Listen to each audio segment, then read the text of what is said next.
Hello बच्चों।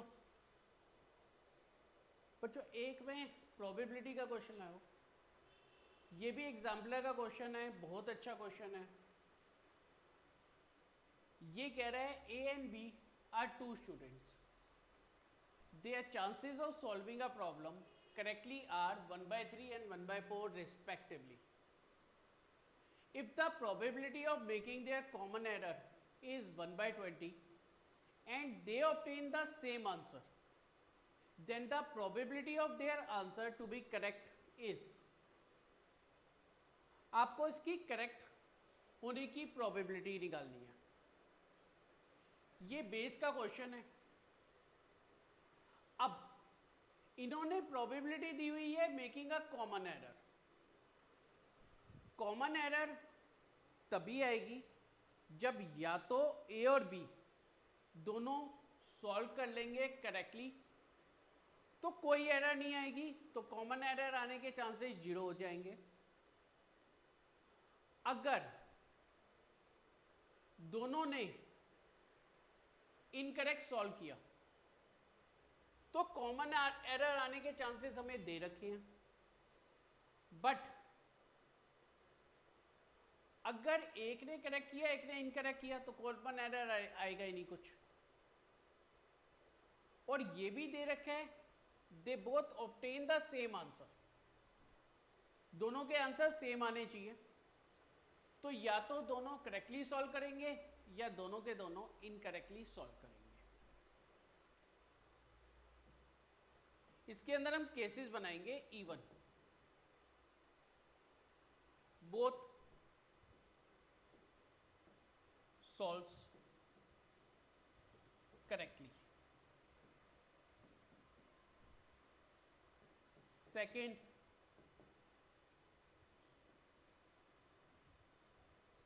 solved incorrectly.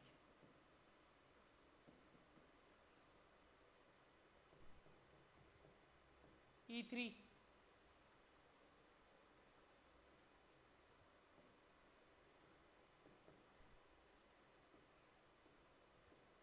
one correct, one incorrect.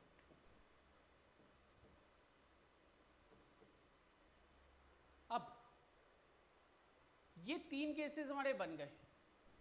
अगर दोनों के दोनों करेक्टली सॉल्व करते हैं तो हमारी प्रोबेबिलिटी क्या होगी? ए ने भी करेक्ट किया 1/3, बी ने भी करेक्ट किया 1/4, डेट इज 1/12। दोनों ने करेक्टली सॉल्व कर दिया। इधर लिख देना बोथ सॉल्व्ड इनकरेक्टली। दोनों ने अगर इनकरेक्टली सॉल्व किया तो पहली ए ने भी इनकरेक्ट किया इनटू बी ने भी इनकरेक्ट किया। करेक्ट हमें दे रखा है तो इनकरेक्ट निकालने के लिए हमें 1 में से माइनस करना पड़ेगा। ये आ जाएगा 2/3 इंटू 3/4। आपका आ गया 1/2। 1 करेक्ट 1 इनकरेक्ट। एक ने करेक्ट सॉल्व किया, मे बी ए इनकरेक्ट करे, मे बी बी। ए के करेक्शन की 1/3 into 1 minus 1/4 plus 1 minus 1/3 into 1/4। या तो ए ने करेक्ट किया या बी ने किया। इसका आपका आ जाएगा 1/3 इंटू 3/4 प्लस 2/3 इंटू 1/4। ये टोटल आ गया 5/12। हमने पढ़ा हुआ है कि जितने इवेंट्स होते हैं इवेंट का sum should be equal to 1 होना चाहिए। तो आप ऐड करके देख लो इनको। P even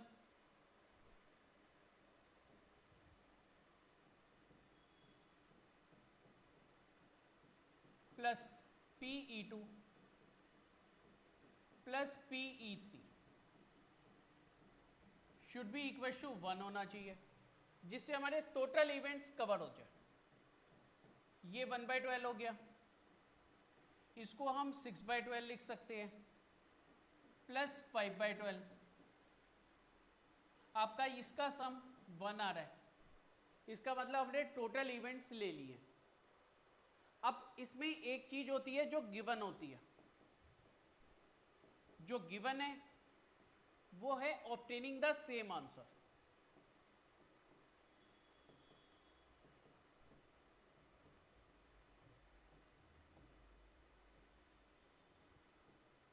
obtaining the same answer, ये जो आपका गिवन है इसको हमने रेफर किया है ए से। ये आपका E1 के केस में भी हो सकता है कि दोनों करेक्ट हैं, सेम आंसर दे रहे हैं। E2 के केस में भी हो सकता है इनकरेक्ट हैं तो उसकी प्रोबेबिलिटी दे रखी है, बट थर्ड केस में नहीं हो सकता।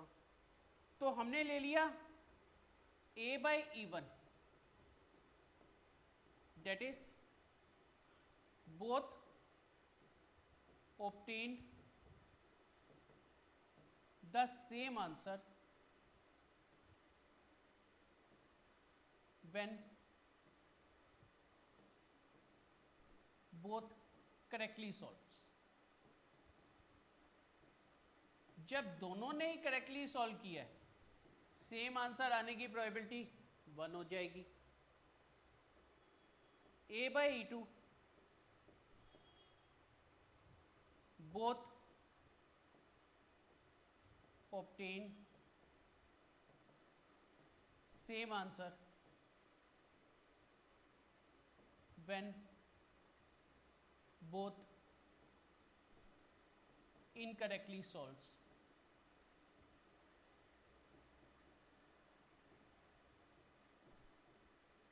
उसकी प्रोबेबिलिटी, ये सारी प्रोबेबिलिटीज है हमारी, उसकी प्रोबेबिलिटी हमारे को दे रखी है कॉमन एरर की 1/20। PA/E3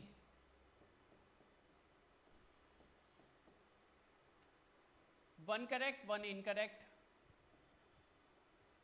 और सेम आंसर ऑब्टेन करना तो पॉसिबल ही नहीं है, तो इसकी सीधा सीधा प्रोबेबिलिटी 0 आ जाएगी। अब हमारा सारा हो चुका है, अब हमें इसमें बेस थ्योरम लगानी है। बेस थ्योरम जो हमें लगानी है वो डिपेंड करेगा कि हमें निकालना क्या है। हमें प्रोबेबिलिटी निकालनी है आंसर टू बी करेक्ट की, तो both correctly solve the problem. E1/A निकालना है, P E1/A निकालने के लिए P A/E1 into P1 upon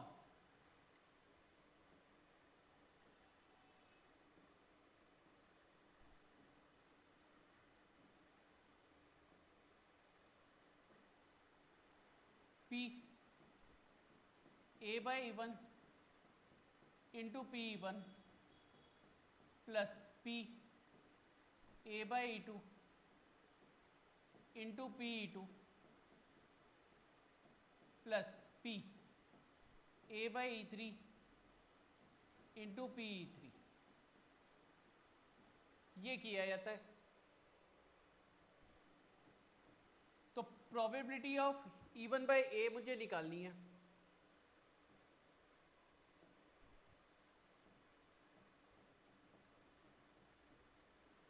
निकालने के लिए A/E1 हम ऑलरेडी निकाल चुके थे, जो कि हमारा था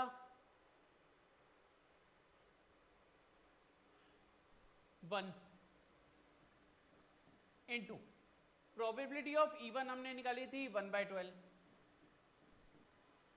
upon 1 into 1/12 plus A/E2 into PE2। A/E2 था हमारा 1/20 इंटू 1/2 प्लस नेक्स्ट हमारा था 5/12 इंटू 0 करोगे जो कि 0 ही आ जाएगा, तो P E1 बाई ए आपका आ जाएगा 1/12 अपॉन 1/12 प्लस 1/40। एलसीएम ले लिया आपने, इसको आप ऐसे भी लिख सकते हो डिवाइडेड बाय 1/12 1/40। एलसीएम लोगे क्या आ जाएगा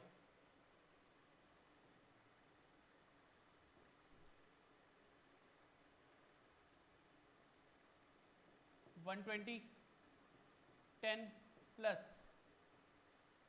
3,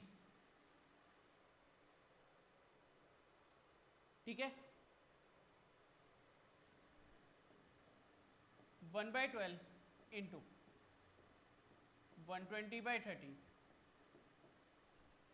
10, आपका डी ऑप्शन आ गया 10/13।